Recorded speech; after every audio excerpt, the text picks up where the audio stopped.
Kwa kufanya hivyo utaikarisha jina langu juu yao na baraka yangu itakuwa juu yao. Amen. Lakini kabla ya hiyo baraka kuja, wasikizishe maneno yangu. Ndio maana maandiko yanasema hivi, itakuwa utakapoisikia sauti ya Bwana Mungu wako kwa bidii na kutunza kuyafanya yote ni kuagizayo leo, ndipo baraka hizi zote. Basi ni sawa wapendwa? Na mmoja tusomee Kumbukumbu la Torati sura ya 28 mstari wa kwanza. Ndipo baraka hizi zote zitakapokujilia. Kwa hiyo wewe mwenyewe kwenye mwaka huu unaweza ukafunga baraka au kuzifungulia baraka zile ambazo watumishi wa Mungu wameomba, watumishi wa Mungu wametamka juu ya maisha yako. Ufunguo huko mikononi mwako sasa. Utatembea na huo ufunguo kwa mwaka mzima. Amen. Amen. Yaani utatembea na huo ufunguo kwa mwaka mzima.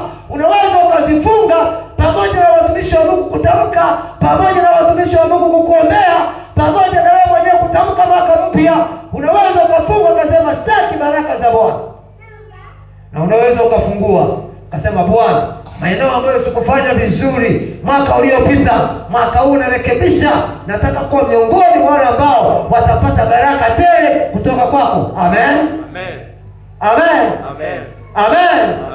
Amen. Amen. Amen. Okay.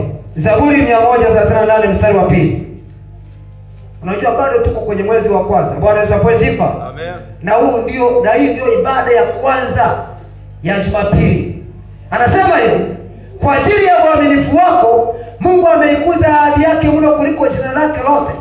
Mungu ni mwaminifu, hiyo ndio tabia ya Mungu. Amen. Amen. Ndio maana anasema Mungu hatasema uongo. Akisema nitakubariki, atakubariki. Akisema nitakuponya, atakuponya. Akisema nitakulinda, nitakulinda. Akisema nitakuwa pamoja na wewe, nitakuwa pamoja na wewe. Akisema sitakuacha wala sitakupungukia, hata kuacha wala hata kupungukia. Shida iko wapi? Ni sisi. Naona tunavyolipokea neno lake. Mmoja akisemea kwenye Kumbukumbu la Torati sura ya 28 aliyepata. Karibu.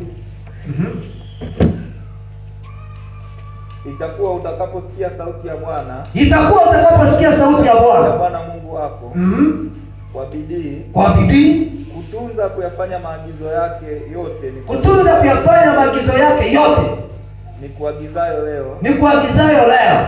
Ndipo Bwana Mungu wako. Ndipo Bwana Mungu wako atakapokutukuza juu ya mataifa yote ya dunia. Duniani. Na baraka hizi zote zitakujilia na kukupata usikiapo sauti ya Bwana. Amen. Haleluya. Utabarikiwa mjini. Utabarikiwa mjini. Utabarikiwa na mashambani. Utabarikiwa na mashambani. Utabarikiwa na uzao wa tumbo lako. Utabarikiwa na uzao wa tumbo lako. Na uzao wa nchi yako. Na uzao wa nchi yako. Na uzao wa wanyama na uzao wa wanyama wako. Maongeo ya ng'ombe. Inatosha. Utabarikiwa mjini, utabarikiwa na mashambani. Bwana Yesu apewe sifa. Amen.